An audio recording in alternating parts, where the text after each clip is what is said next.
ஓம் நமச்சிவாய. வேலை கிடைக்க எந்த மாலை சாத்த வேண்டும்? விநாயகரை வழிபடுவதால் கிடைக்கும் பலன்கள் எண்ணிலடங்காதவை. இந்த பிறவியில் நாம் படும் துயரங்களை எல்லாம் நீக்கி நமக்கு நன்மையை அருபவர் அந்த கணநாதனே. அதனால்தான் கணபதியை கைதொடுதக்கால் அல்லல் போம் அல்பலை போம் என்று பாடுகிறது விவேக சிந்தாமணி. அப்படிப்பட்ட விநாயகருக்கு தேசமெங்கும் ஆலயங்கள் உள்ளன.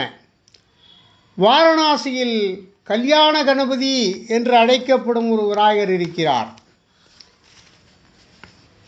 வேலை தொடர்பான பிரச்சனைகளை தீர்ப்பவர் இந்த விநாயகர் என்கிறார்கள் பக்தர்கள்.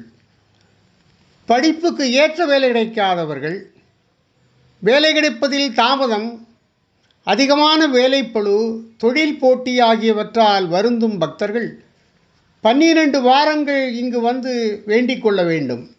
அதாவது வெள்ளிக்கிழமை ஒன்றில் இந்த ஆலயத்துக்கு வந்து விநாயகரை தரிசனம் செய்து இந்த வழிபாட்டை தொடங்க வேண்டும் என்கிறார்கள். 2வது வாரம் முதல் 11வது வாரம் வரை ஆலயத்துக்கு வந்து விநாயகரை தரிசனம் செய்து செவ்வாழை அல்லது கற்பூரவல்லி வாழைப்பழத்தில் 9 பழங்கள் மாலையாக கட்டி விநாயகருக்கு சாற்றி வழிபட வேண்டும். 12வது வாரத்தில் விநாயகருக்கு அபிஷேகம் செய்து சர்க்கரை பொங்கல் நைவேத்தியம் செய்து சமர்ப்பித்து வழிபட்டால் நிச்சயம் நல்ல வேலை கிடைப்பதோடு வேலையில் இருப்பவர்களுக்கு இருந்து வந்த பிரச்சனைகளும் தீரும் என்கிறார்கள். விநாயகரை வழிபடுவோம், வேலை கிடைக்க வழி தேடுவோம், நலமாக இருப்போம். ஓம் நமச்சிவாய.